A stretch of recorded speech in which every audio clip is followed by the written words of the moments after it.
उन्वान भूत बंगला। कहानी। बचपन से ही अली को सनसनीखेज कहानियां बहुत पसंद थीं। वो अक्सर अपनी दादी से पुराने जमाने की खौफनाक कहानियां सुनता था। एक रात दादी ने इसे एक भूत बंगले की कहानी सुनाई जो उनके गांव के करीब वाक़ था।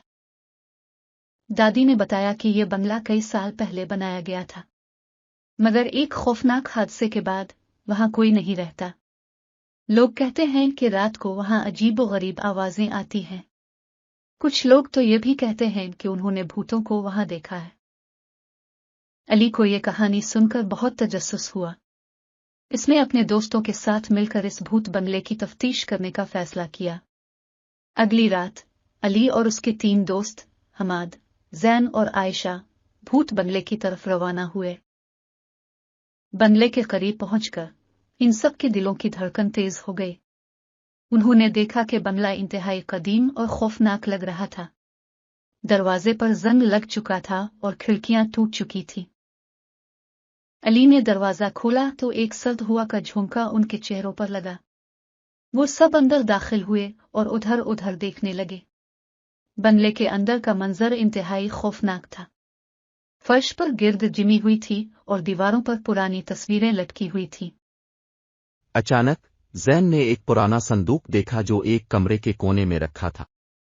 उसने संदूक खोला तो इसमें एक पुराना खत मिला। खत पर कुछ अजीब और गरीब निशान बने हुए थे। अली ने खत पढ़ना शुरू किया।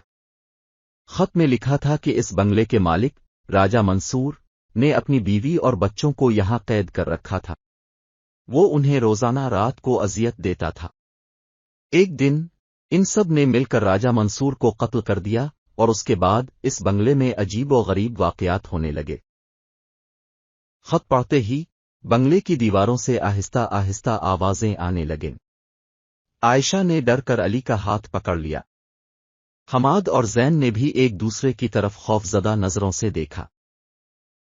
अचानक एक दरवाजा खुद ब खुद खुल गया और अंदर से एक पुराना लैंप जलने लगा।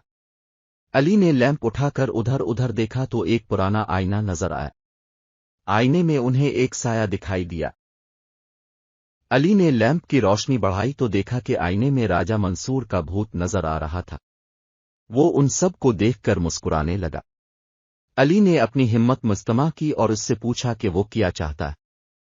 राजा मंसूर के भूत ने बताया कि वो यहाँ इसलिए फंसा हुआ है क्योंकि इसकी रूह को सुकून नहीं मिला। उसने कहा कि जब तक इसके जुल्मों की तलाफी नहीं होगी वो यहाँ भटकता रहेगा। अली ने सोचा कि उन्हें कुछ करना चाहिए ताकि राजा मंसूर की रूह को सुकून मिल सके। उन्होंने फैसला किया कि वो राजा मंसूर की बीवी और बच्चों की कब्रें तलाश करेंगे और वहां दुआ करेंगे। अगली सुबह अली और उसके दोस्तों ने गांव के बुजुर्गों से राजा मंसूर की बीवी और बच्चों की कब्रों का पता मालूम किया। वो सब कब्रिस्तान गए और वहां दुआ की। रात को जब वो दोबारा भूत बंगले में गए तो उन्हें राजा मंसूर का भूत दोबारा नजर आया, मगर इस बार वो मुस्कुराते हुए दिखाई दिया। इसने अली और उसके दोस्तों का शुक्रिया अदा किया और कहा कि अब उसकी रूह को सुकून मिल चुका है।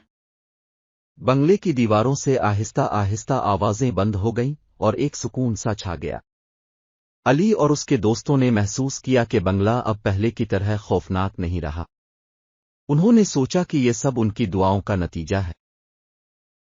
ये कहानी सुनाने का मकसद ये था कि हमें हमेशा दूसरों के दुख दर्द को समझना चाहिए और उनकी मदद करनी चाहिए। अली और उसके दोस्तों ने भी यही किया और उसका नतीजा ये हुआ कि उन्होंने एक भटकती हुई रूह को सुकून दिलाया। कहानी का इख्तिताम ये था कि अली और उसके दोस्तों ने इस वाक़ये से ये सबक सीखा कि जुल्म व ज़ियादती का अंजाम हमेशा बुरा होता है और हमें हमेशा इंसाफ और मोहब्बत के साथ जिंदगी गुजारनी चाहिए।